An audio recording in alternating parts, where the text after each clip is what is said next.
पूरे बिहार में जब भी चुनाव होता है तो एक न एक नई पार्टी आती है, उसका दावा भी बड़ा होता है।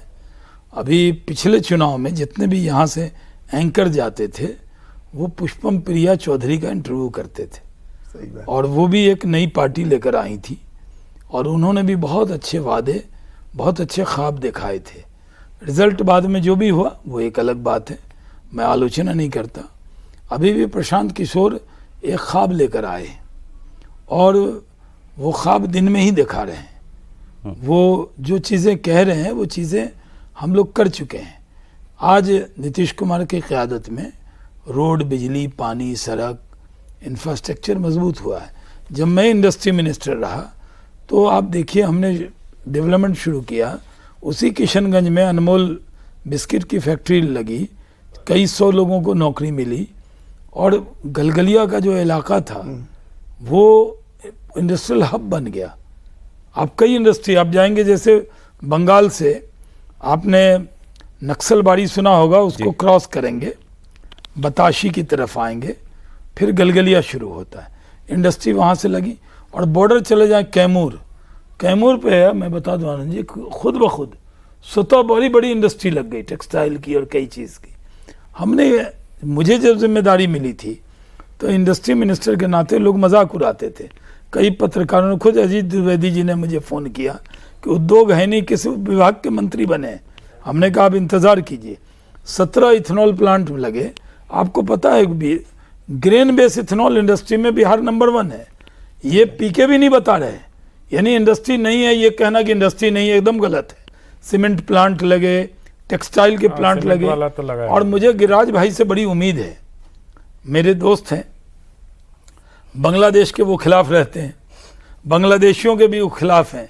तो मुझे ये उम्मीद है कि अगर टेक्सटाइल का हब बांग्लादेश बन सकता है तो बांग्लादेश में अब पूरी दुनिया का इंटरेस्ट नहीं रहा, तो बांग्लादेश की जगह बिहार टेक्सटाइल का हब बन सकता है। तो इंडस्ट्री बिहार में कौन सी आएगी? या तो फूड प्रोसेसिंग की इंडस्ट्री आएगी या टेक्सटाइल की आएगी। आपके यहाँ चंपारण में चनपटिया मॉडल जाके देखिए। मैं इसलिए इस बात का जिक्र कर रहा हूँ कि लोग कह रहे हैं बिहार में कोई इंडस्ट्री नहीं है। ऐसा नहीं है, बिहार में बड़ी इंडस्ट्री लगी। मैंने उस चुनौती को स्वीकार किया, लगा के दिखाया। आज मैं कह रहा हूँ, आप ये मानकर चलिए कि आने वाले दिनों में जब इंफ्रास्ट्रक्चर हो जाएगा, बिजली होगी, रोड होगा, एयरपोर्ट होंगे, तभी तो लोग आएंगे। समुद्र अच्छा चले, खैर आपने गौर किया कि नहीं किया, ये तो जनता सर डिसाइड कर देगी चुनाव में, काम तो वही बताती है। गिरिराज जी का आपने नाम लिया, मुझे लगा कहेंगे कि गिरिराज जी कुछ ऐसा कहेंगे चुनाव से, मुझे बड़ी उम्मीद है उन्होंने कुछ बीच में कुछ ऐसा बोलेंगे।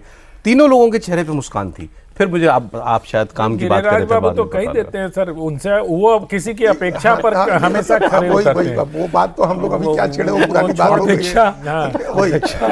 आपकी क्या है, हमारी अपेक्षा तो है आपकी अलग, गिरिराज की अलग है। गिरिराज जी एक बेहतरीन टेक्सटाइल मिनिस्टर जाने जाए, मेरी अपेक्षा ये है, क्योंकि मैं भी टेक्सटाइल का मिनिस्टर रहा। अच्छा हैं आप। मैं थोड़ा सा मुकामा में जो सूता फैक्ट्री थी, 52 एकड़ जमीन अभी भी घेर के रखा हुआ है। हाँ, तो गिरिराज जी लगाएंगे, उसमें चालू करवा दीजिए। मैं थोड़ा सा शाहनवाज जी की बात से डिफर करता हूं। पुष्पम प्रिया में और पीके में बहुत अंतर। क्या?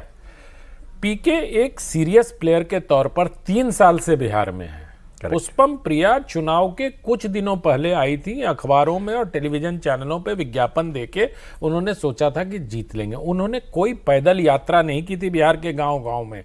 वो इतने गंभीरता से इनकी पार्टी के नेताओं को या जनता दल यूनाइटेड के नेताओं को घेर नहीं रही थी।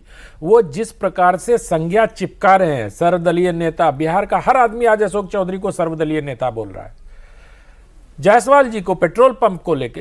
इनकी दरअसल ये है कि प्रशांत किशोर ने भ्रष्टाचार को एक सेंट्रल मुद्दा बना दिया है बिहार में। जिस बिहार में जाति पाति की ज्यादा बात होती थी, मैं सिर्फ नैरेटिव की बात कर रहा हूं, प्रशांत को वोट कितना मिलेगा ये तो बाद में तय होगा, लेकिन आज जो नैरेटिव प्रशांत किशोर ने खड़ा कर दिया है, वहां बीजेपी नेताओं के हलक क्यों सूखने लगते हैं उनका नाम सुन के। मुझे तो लगता है बीजेपी के नेताओं को दमदारी के साथ काउंटर करना चाहिए उनको। कोई कहते हैं जेडीयू के नेता नीरज जी अलग बात बोलते हैं, जो जेडीयू के मुख्य प्रवक्ता हैं, और वो कई सालों से आरोप लगा रहे हैं। तो पीके जो आरोप लगा रहे हैं, लोग सुन रहे हैं उस बात को, पीके की बात को लोग सुन रहे हैं, लेकिन बिहार के लोग उस सुने हुए पर वोट डालेंगे कि नहीं डालेंगे ये तो बाद में पता चलेगा।